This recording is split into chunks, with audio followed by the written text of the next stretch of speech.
Trawmaya civakî, Veguhastina navnifşî û rêyên başbûnê. Siyabend aslan. Trawmaya civakî ji birîneke derûnî ya takekesî wêdetir, pêvajoyeke kurek û binyada civakî û çandîya civakekê serûbino dike, baweriyê parçe dike û bandorên wê bi nifşan didomin. Berovajî karesetên xwezayê, ev trawma bi destê mirovan bi zanebûn û sîstematîk tên kirin. Rûdanên wekî şer, koçberiya bi darê zorê, zextên sîstematîk û komkî jî ji bilî zerarên fizîkî, hesta mexdûran a baweriya bi edaletê, mirovayiyê û dahatûyê jî têk dibe. Ev cûre rûdan, encama müdaxaleyên wisane ku armanc dikin rabirdû û dahatûya civakekê bixin bin li serdestiya xwe û li ser mexdûran şopan dihêlin ku jêbirina wan zehmet e. Veguhastina navnifşî. Taybetmendiya herî giring a trawmaya civakê ew e ku derbasî nifşên paşê jî dibe ku ew rûdan nedîtine. Di lîteratûrê de ji vê rewşê re trawmaya navnifşî tê gotin. Trawma bandorê tenê li kesên ku ew kelî jiyanê nake, derbasê zarok û neviyan jî dibe. Di vê veguhastinê de ragihandina nav malbatî diyar kere. Dê û bav tirs û bêçaretiya xwe devkî îfade nekin jî ev hest û atmosfera malê û reftaran de cih dikirin. Dê û bav ji bo parastina zarokan bêdeng dibînin lê zarok vê bêdengî, dengezarî û xemgîniyê mîna süngerekê dimêjin.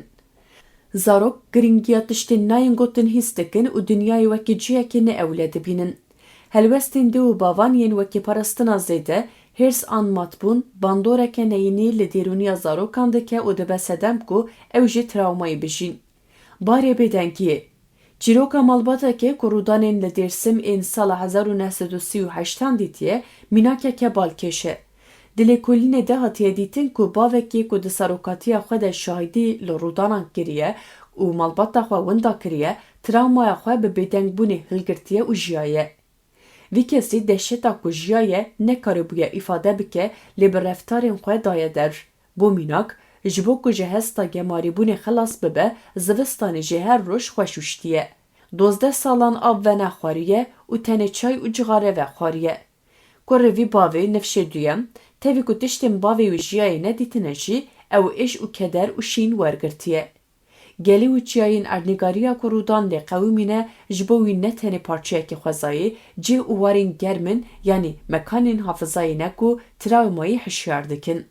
Nifşê duyem şîna bavê xwe ya ku temam nebûye domandiye. Bi hêrseke zêde û xemgîn, mîna bavê xwe berê xwe daye bi karanîna zêde ya cixare û alkolê ku zirarê dide tenduristiyê. Ev mînak nîşan dide ku gava trawma ney axaftin, pêvajoya şînê temam nebe û rûbirûbûn pêk neyê birîn nayê girtin. Berovajî şekil diguhere û jiyan, tenduristî û pêşeroja nifşên paşê darî dike. Trawma û windakirina kontrolê.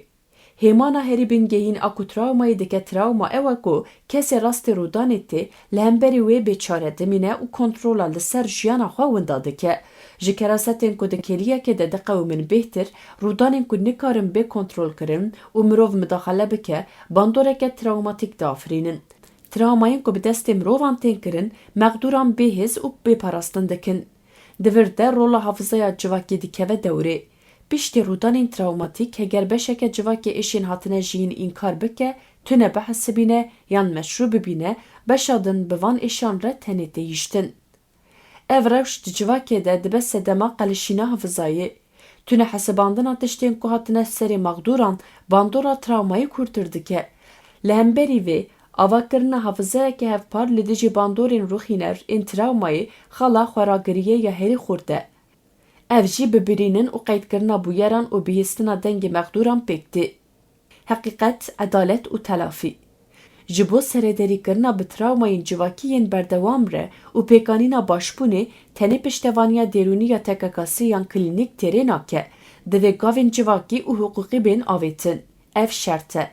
Ev pêvajo li ser sêlingên bingehîn ava dibe. Heqîqet, edalet û telafî. Gava yekem a pêvajoya başbûnê bersiveke durust bo wê pirsiye ku çi qewimî.